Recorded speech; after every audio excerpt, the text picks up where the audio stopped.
Hello and welcome to another severe weather forecast discussion for the Weather Unrated channel. I am meteorologist Ben Remington, and I will be talking to you guys about the severe weather threats in the northern plains both today, tomorrow, and we'll touch on one later on in the week that looks pretty interesting. So, right off bat, we're going to go ahead and look at OBS. A day like today, observations are going to be the most crucial thing to look at. The models are kind of a little bit out to lunch today, so we're going to be looking at OBS first. And what we want to nail down right now is where is the warm front? The warm front is what we want to see today.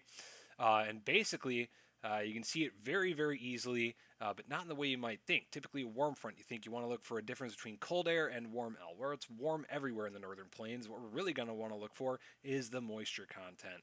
And basically, we can see right here we have our Aberdeen station and we have our Huron station. And you'll notice a stark difference in the dew points, 50 degrees up here in Aberdeen and 67-degree dew point down here in Huron. So the warm front is positioned basically somewhere right in between these stations. There's not really a Q field developing quite yet to show you where that is, but basically arcing from the north side of the Black Hills through central North Dakota and then down into southern Minnesota is where that warm front is sitting right now. And you can see those winds basically turning straight out of the south. This warm front is basically lifting straight north as forecast. We can see we have a little bit of cirrus out here, but nothing too major. Maybe a few Qs developing under here on this eastern side of the Black Hills, but nothing too interesting going on quite yet, just this warm front moving slowly north. So what we're going to go ahead and do is whip out our good old friend the HER, and we're going to go ahead and use the 16Z. Looking at the initialization of this, it's always a good idea to check your initialization. It was doing pretty well as of last hour. This is about the correct location of the warm front.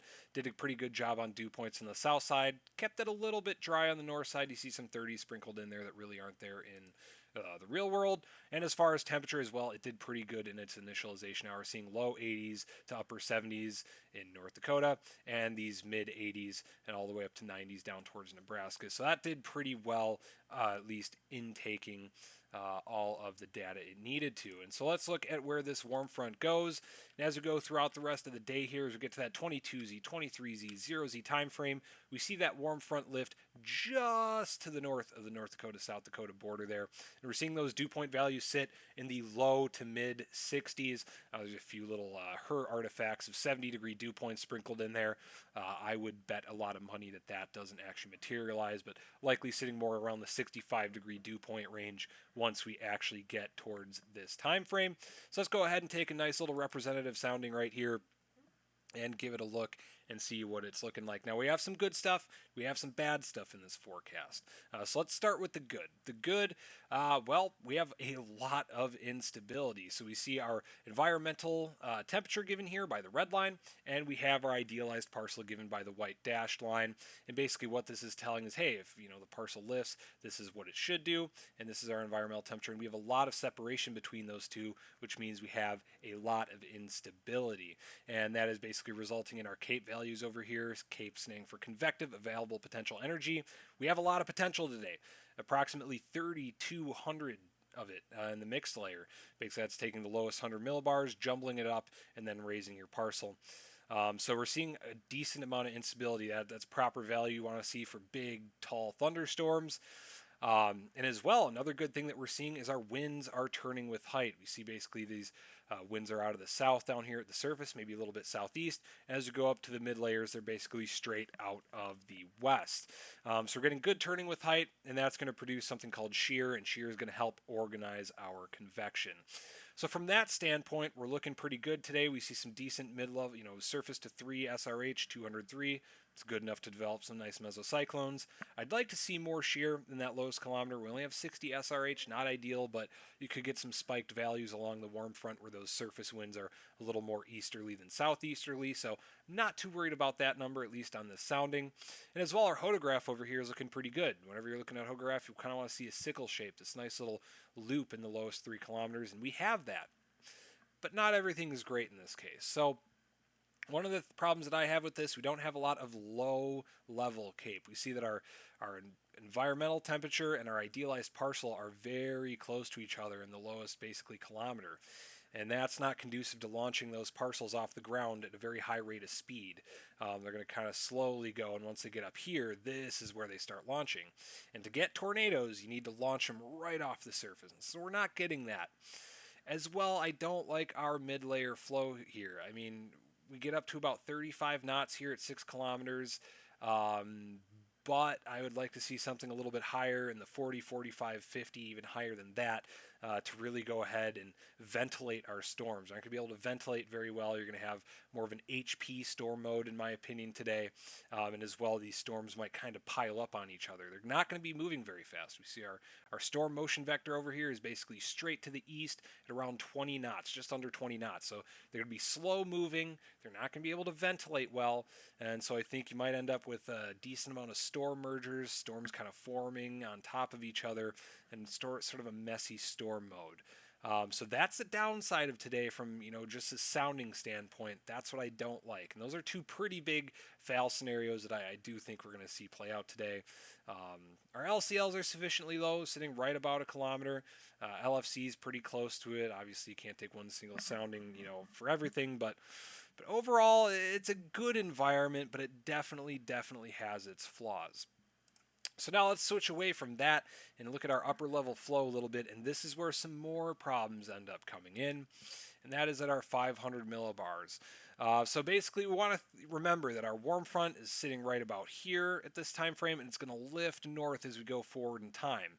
And basically, the higher our wind is at 500 millibars, the better. And let's watch what this wind does as we go forward in time. So as we go forward, as that warm front lifts north, so does the better wind. And that's going to be a problem because basically our best 500 millibar flow is going to be avoiding our warm front, and that's not what we like to see. We want to see that if we want tornadoes, we want to see that 500 millibar flow basically stay maximized over that warm sector, and that's just not going to be the case. It's going to lift north as that warm front does. And another thing we want to watch is going to be our height tendency. So we have our 582 decameter line right here. And so right now it's sitting basically across like the Sisseton area. If we start playing this forward, we watch that 582 line begins to lift north. And by the time we're heading towards what would be storm initiation, you see that 582 lines all the way up by Fargo right there. We see it move basically from Sisseton down here all the way up to Fargo. And what that is signifying is a large-scale subsidence, which is basically air moving downward very slowly. And that is not conducive to firing down updrafts. You want rising motion if you're going to get storms, and here we're seeing sinking motion. That's not what we want to see. So quite a bit of bad stuff in today's forecast as far as storms are concerned. And this would kind of lead me to again believe that we're not going to get storms to fire until about that, 7, 8, 9 p.m. time frame, and when they do fire, they may not be able to organize very well. They might have to try a few times to get going, and when they do get going, they'll probably stay rather high precipitation if it's a supercell, and stay a little bit messy if multiple supercells fire, and maybe merge onto each other. We can go ahead and look at our SB Cape and our crossover. This usually gives us the best idea of where an environment's going to set up. If we go to that 2Z time frame about when these storms are going to fire, at least according to the HRRR, along that warm front where we get those winds to back and be easterly is where we're going to have that best wind shear. And really, in my mind, somewhere just south of about Steele or Jamestown is going to be that best environment, kind of targeting the Napoleon, North Dakota area if I do chase today. Not even sure yet. It's 1:30. I'm not sure whether or not I'm chasing, so kind of interesting right there, but that would be the best area in my opinion. Of course, you see that Cape maximized right there. Surface-based Cape value is approaching 5,000 bomb Cape out there today. If something does fire, it's going to look like a nuclear bomb went off because of all of that Cape. It's going to go up so quickly. EHI 0 to 1. These are kind of handy. I mean, please, for the love of God, if you're forecasting, do not use this. And you can use this, but beware. But EHIs are the better of the indices. I don't like indices. In fact, I hate indices.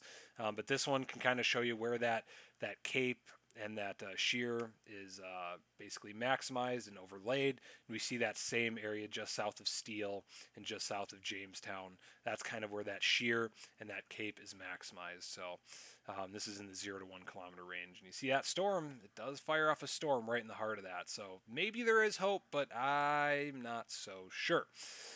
So that's what we're looking at for today. We can go ahead and look at the NAM 3K and see what that says. And actually, the NAM 3K, as I zoom through storm initiation, excuse me, I want to look at the crossover, not EHIs. We're going to get away from those indices. Boo, indices, boo. As we keep moving this through, we see there right about there, about 1Z, that same relative area. Right along the warm front, we get those easterlies. It's showing a little bit weaker mid-level flow, which is a problem. But that same sort of area, in my opinion, would be the best environment. Now, the NAM nest does not fire storms up here in that environment. In fact, it fires them way further south, down towards like a Mobridge area in a lesser environment with even less mid-level flow. So this would be a very big fail scenario for today. There would not be very good storms in that case. But if we do get one to fire up in here, it has some hope, but it's got to overcome quite a few obstacles. So let's go ahead and look towards tomorrow now. Tomorrow looks to get a little bit nutty along the North Dakota-Montana border up here. The NAM 3K, it's keeping this a little bit south. We see basically southerly 500 millibar flow. 500 millibar flow is going to be this black wind barb here. So it's basically pointing straight out of the south, and that's conducive to more of a linear storm mode, more of a Boeing QLCS type storm mode. But we do see that our boundaries are kind of oriented basically west to east, so there is some hope for some supercells still. They will be moving kind of off in a northeast direction and kind of intersecting the Canadian border at some point, so that's not ideal, but there is some hope for supercells. If we go ahead and take a sounding from, I personally, I kind of like more of like the Dickinson, Williston area out here, maybe even towards Glendive. We can take a sounding right here and see how that looks. And there are some good parts about it and there are some bad parts about it. Now, this sounding right here, we have a cap in place, so that's not ideal. The Cape values are a little bit lower. We have lower surface temps and we have lower dew points. That's going to lower down our Cape values. So we don't have as much instability tomorrow, but boy, oh boy, what we lose in instability tomorrow, we more than make up for in our shear. We see that our low layer shear is at 100 SRH, and I mean, we have a gigantic loop up to 3 kilometers, and that surface to 3 kilometer SRH, basically the amount of vorticity, the amount of spin we can load into our updraft is at 300, and those are some good tornado values there. So if we do get an isolated supercell to develop tomorrow along that North Dakota-Montana border, I would argue that there is a very good chance of a tornado developing. The LCLs are a little bit high, but sometimes it can be no tornado, but if a tornado does form, that means a very visible tornado from a long distance. So if a supercell, an isolated supercell does develop tomorrow, boy, oh boy, watch out. You could get a fairly nice tornado out there tomorrow. But again, there are obstacles to overcome tomorrow for that to occur. I do think a linear storm mode might be more the name of the game out there. And for certainly large hail is going to be a threat out there tomorrow. We're looking at our cloud layer shear. You want to see high values of cloud layer shear to get big hailstones. We see 66 knots of cloud layer shear, more than sufficient to develop some very, very large hail out there. And as well, our mid-levels are very cool. We see that freezing layer sitting basically around 3 kilometers there. So a low freezing layer means those hailstones aren't going to melt much on their way down either. Going to have pretty big hail potential out there tomorrow as well. 3 to 6 kilometer lapse rate. That's basically how much your temperature is changing as you go up in height.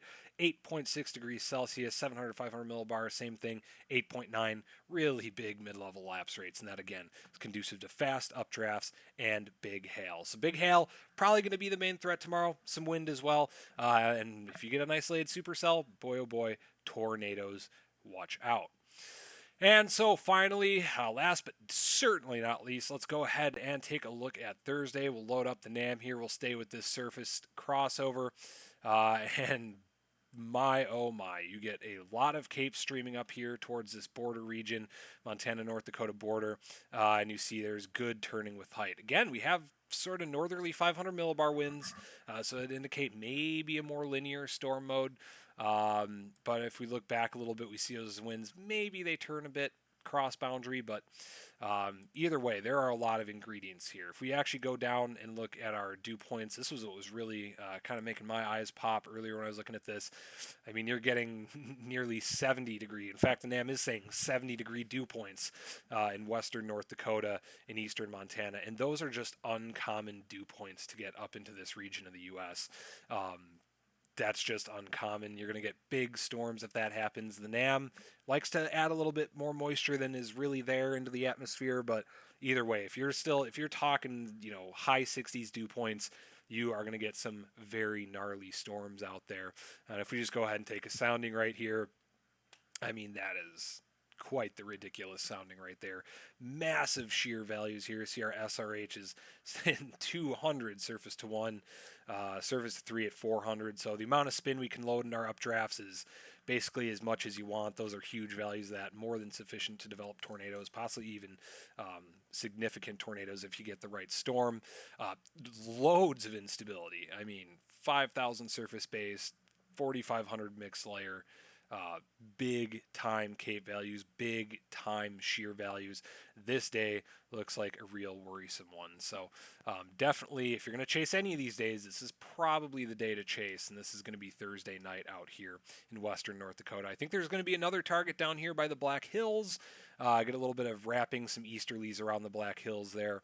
So maybe another target down here, but if I were a betting man, I'd go with the better dynamics and probably the better moisture flow up here on the North Dakota-Montana border, right on the nose of that very, very low pressure, 992 surface low. So quite the setup looking towards Thursday, and a few not too shabby days here today and tomorrow. So hopefully you enjoyed this video. If you did, leave a like and subscribe, all that good stuff. If you didn't like the video, go ahead and tell us why you didn't.